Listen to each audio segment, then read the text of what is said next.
Hello mga kawataydo. Magbabalik tayo, mag-share tayo sa inyo ng ah, bagong idea na naman na mapagkuha na ninyo ng idea kung meron kayong mga ganito ding problema or kaso or sira sa inyong mga sasakyan. Ito naman ay paano magpalit ng clutch spring. Kia Rio yung ating sasakyan, 2012 model, sira yung clutch spring, so papalitan natin. So tara, ipapakita natin sa inyo kung paano gagawin. Yan. Ito yung sasakyan natin, mga kawataydo. So, sira yan. Sira yung kanyang clutch spring. Dahil luma na rin 2012.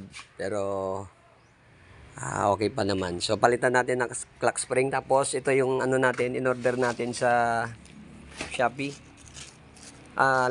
Shopee. Lazada pala. Ito. So, pinunit na natin. Dumating na yung order natin. Ito. Isa natin. So, clutch spring. At dumating na yung order. So, ayan. Tingnan natin. Ayan, tagahawak. So, yun, no? Yan na siya. Tadaren! Yan yung ating clutch spring na in-order sa Lazada. Okay? So, ano lang naman to. Medyo may price din. 650 kasama na yung shipping niya. Okay, so ito yung sira dito sa ating sasakyan. Kaya papalitan natin ng clutch spring. Tara, pasok tayo sa loob. Okay, so papalit tayo ito. So ang ginawa natin dito, dahil sira yung clutch spring, hindi gumagana dito. Ang ginawa natin ay dito tayo.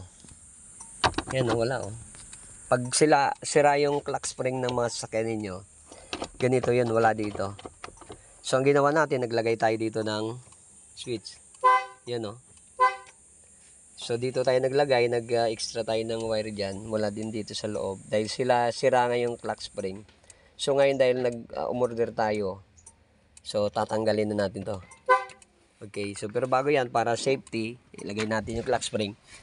Tanggalin muna natin yung negative ng ating terminal ng ating battery. So tanggalin nyo lang yan para at least pagka may ginagawa kayo din sa loob, so tanggalin mo na yung negative na terminal. Okay, so okay na. So proceed tayo sa loob. So dito na tayo. So dito naman, ang gamit natin dito ay dito sa pagtanggal nito ng manubela. So kailangan gumamit tayo ng ganito, gamit to yung tools. So bumili din tayo. Kasi mahalaga, meron tayong, pag may pambili lang naman, bili tayo ng sariling gamit para pag mayroon tayong gagawin, yung mahilig mag-DIY dyan, so hindi na tayo manghihiram. Okay, so makaabala pa tayo ng iba. So bili, so bumili tayo. Matagal na rin ito, pero iningatan lang natin. So ito ay number 30. Okay, so iba yung niya, yan yung niya, gamit dito. So iwan ko lang sa iba, pero sa Kia Rio 2012, ito yung gamit dito para matanggal yung screw. Flower to. Hindi din siya allen eh. Special tool siya.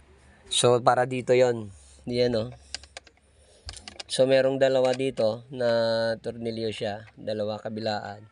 Tapos dito. Ganun lang natin. Okay.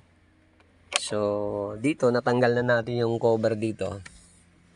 Yan. Tapos ibababa nyo lang to para maging maluwag. So ibababa natin. Yan. Ibababa na. Yan, baba na. So tinanggal na natin yung tornilyo dito. Isa lang dito sa ilalim. So open na yan. Nakita na natin. So dito naman tayo ngayon magtatanggal. So tanggalin lang yan. Ang tornilyo dito. Yan. Gamit itong ating special tools. So tanggal na. Tapos hilahin nyo lang to. Ito. Hilahin. Tapos may nakokonekta dito na wire dito sa inyong mga sa airbag, pero dahil ito ay wala na, wala sa, naka-disengage na. So kahit luma dito nakalakabit yun. So tanggalin nyo na to. Pag natanggal ito yung tornilyo na sinasabi natin, ito yung dalawa, yan siya ito, dalawa yan. So para ma-release itong ating ito. So tapos na. Ang gagawin yan, meron dito. So, tandaan natin palagi. I-set nyo muna yung manubela doon sa 00 niya. Okay? So, para pagbalik, diretso yung manubela. So, tandaan nyo, ito, nilagyan natin ng marking, yan, oh. Nilagyan natin din doon, oh. Yan, oh. Nilagyan natin ng tanda. Okay, so, ito naman ay number. Gamit tayo dito ng, number 22. So, hindi ko alam kung iba ay 22 rin. Pero gamitan natin to para ma-release to. So, matigas. Pero dahil tinanggal na natin yan, niluwagan na natin. So, yan.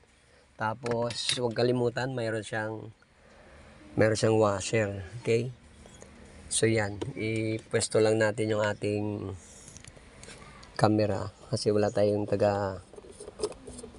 hawak. So, ano yan? Tawag dyan. Number yung nakalagay dyan? Number 17. So, na-release na natin. Ilagay lang natin tong clamp ng ating cellphone para makakatrabaho tayo ng maigi. Okay, so yan. So, number 17, tapos may washer yan. Huwag kalimutan ilagay. So, ikabit natin muna ng ating camera. Okay, so, i-bend natin to para makapunta tayo dyan. Yun.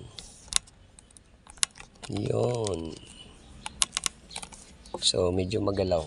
Dahil, yun nga, inano pa natin. So, yan. So, huwag kalimutan ito.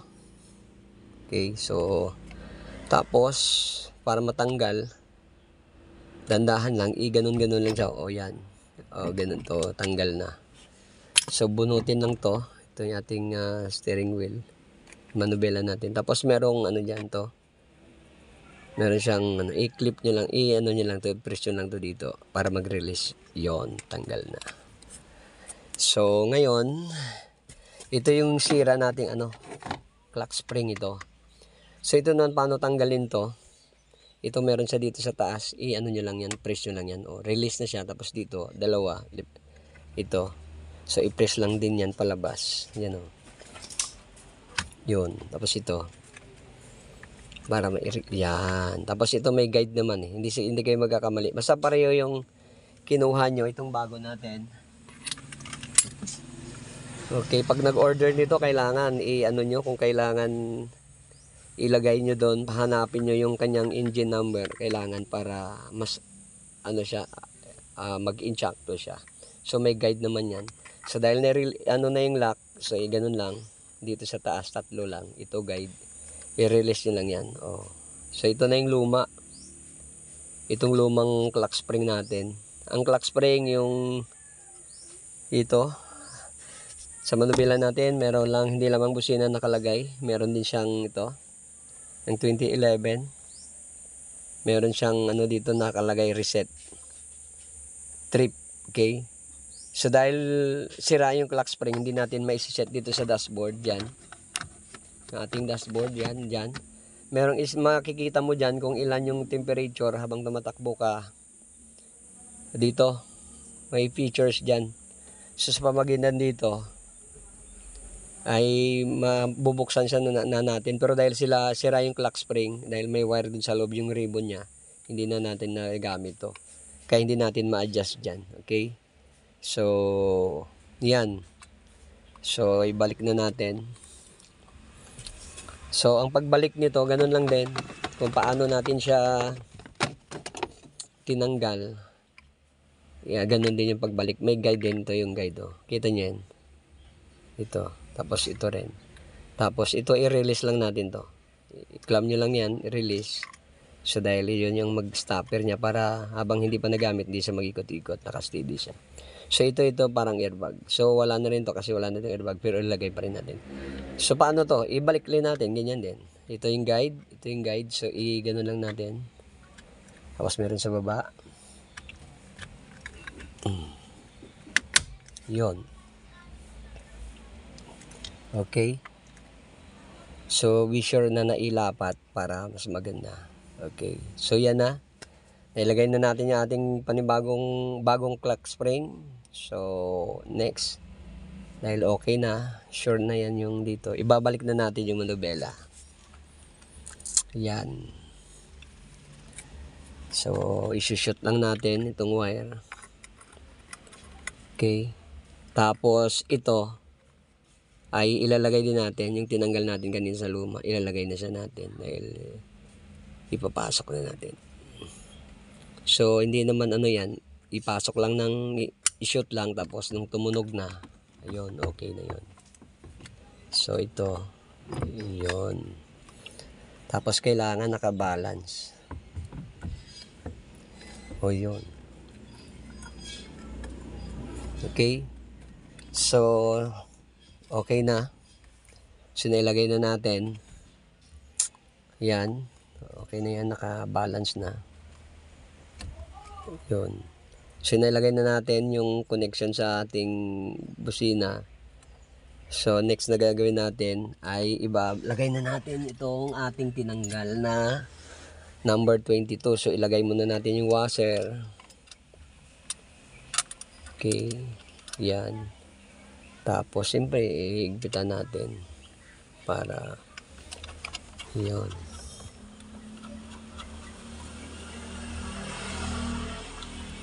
So, higpitan natin yan gamit ulit yung number 22. Okay. So, saan na yun? Yung ating ratchet. Okay, so tapos para mahigpitan, kontrahin lang natin ng ito. Ang ating dalawang tuhod. Tsaka sabay pihit. Tsaka yung isang kamay kukontra.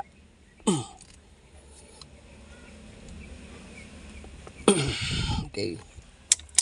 So, konti pa. Okay. So, yun na. So, palitan pa natin ng handle para mas makapersa tayo. Yung mas malaki.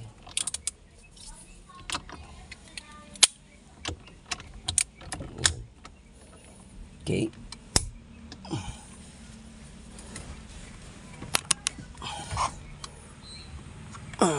Okay, so okay na.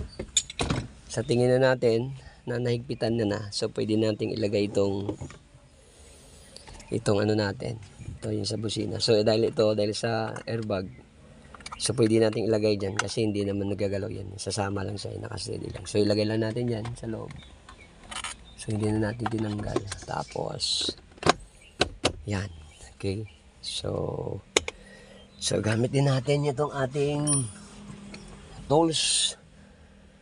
So higpitan din natin to. Okay. So ayan na.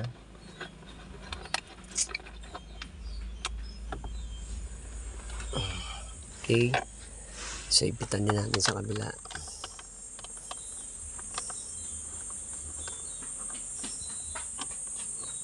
Ito. Higpitan natin dito. So ikutin lang din pa clockwise para umigpit.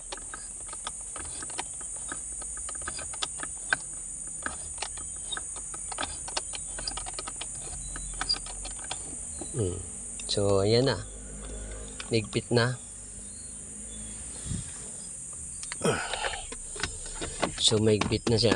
Next natin na gagawin dahil maigpit na. So wala pa, di pa gumagana kasi nakatanggal yung battery. So tara, labas muna tayo doon. Tanggalin natin to. So dahil okay na, yan. So nailagay na natin. Ito na yung luma nating clock spring. So ibalik na natin siya sa pinakaan. Okay, so yan. Hindi na siya gumagalaw. So ibalik muna natin yung tinanggal natin doon na negative terminal sa ating battery. So ganun lang dali. Kaya yung video na to binidyo natin to para sa may mga kotse dyan nasisira yung clock spring, pwede kayong umorder sa Shopee. Ito muna natin. So pwede kayong mag-order sa Lazada. tingnan nyo lang doon yung kailangan kasi marami din siya. Depende sa klase ng unit ng sasakyan. So, nalagay na natin. So, punta tayo ulit sa loob. Tingnan natin kung gumana yung binili natin na clock spring. Ayun, may battery na tayo. So, i-on natin. Ayan, nag-alarm na siya. Kasi nabasa niya na yung ano. So, pandarin muna natin. Ayan.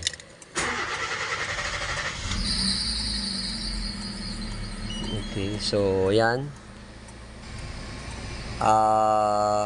Ayan o. Okay. So, yung dito sa baba ay ilalagay din natin. Okay, yan o. So, ilagay na. Iyon. So, dahil na ilagay na natin, yun o. Hindi na to. Wala na yan. Luma na yan. Hindi na uso yan. So, lagyan na natin mamaya ng tape to para ground lang naman yan. So, ground kasi to eh. Yung nagtitrigger sa busina natin, ground. So, wala na to. So, ito na oh. Okay. So, tapos, sarado natin. Kasi nagbi-blink yung ito yung ating sinasabi ko kanina. Dahil sira yung clock spring, hindi na natin nagagamit to. Okay. Pero ngayon, magagamit na siya natin. Tingnan nyo. Pipindutin ko itong reset. Trip. Ayan o, gumagalaw o. Kita nyo yan. Yan. Yan, kita nyo yan. Yung gumagalaw na yan. Yan. Pag pinipindot, gumagalaw yan. Nagbabago yan. Yan yung feature niya. Kung gumagana at okay yung clock spring, yan, 37 degrees Celsius. Mapipihit mo siya ngayon. Okay? So, nung una, hindi. Kasi, hindi nga natin makikita. Itong sasakyan na to, 22 model na Kia Rio, wala sang temperature gauge dito. Odometer, speedometer. Yan. Tapos, hinatay natin. Tapos, fuel gauge, tapos speedometer, tsaka yung odometer niya. So, wala siyang temperature gauge na makita. So, diyan natin makikita kung ito ay sira yung ating clock spring, doon din siya nakakonect. Hindi natin makikita diyan kung ilan yung nagbibiyahe na tayo, kung ilan yung ilan yung temperature. So, hindi natin makikita. So, ito ngayon makikita na natin. Yan. Habang pinipindot natin itong trip. Yan. So, malaking siya, tulong. Okay, yan. Kita nyo yan na ilipat-lipat. Yun. Yan. So, dahil dito. So, dahil sa okay na yung clock spring niya, papaganan na natin ito. So, ibang mas modelo. May meron pa dito eh. Sa kabila. Pero itong model natin ay dito lang. So, busina natin. So, hindi na dito. O, dyan na siya. Ay, mas maganda kaysa yung dito. Kalawiti ako. So, dito ako naglagay. So, mahirap. Minsan, ibababa ko pa yung kamay ko. So, dito na. So, yun lang mga guys. Yun lang mga kawatay do. Paano alagay ng clock spring na sira, paano magpalit, at order lang natin sa Lazada. So, DIY ulit. So, nagawa na natin. So, pag napanood nyo itong video natin, kaya binidyo natin to, para tawag dyan, pag meron kayong ganitong problem din, issue, ay makuhaan nyo ng idea. So, libre naman yan. Pag napanood nyo yung channel, napanood nyo yung video na to, libre naman yan. So, ang ating pinapakiusap lang na pag napanood nyo yung video natin, please subscribe lang. Yan lang naman, subscribe. Tapos, i-click yung notification bell at kung gusto nyo i-like and share na din sa mga kakilala, mga kaibigan. So yun lang din yung ating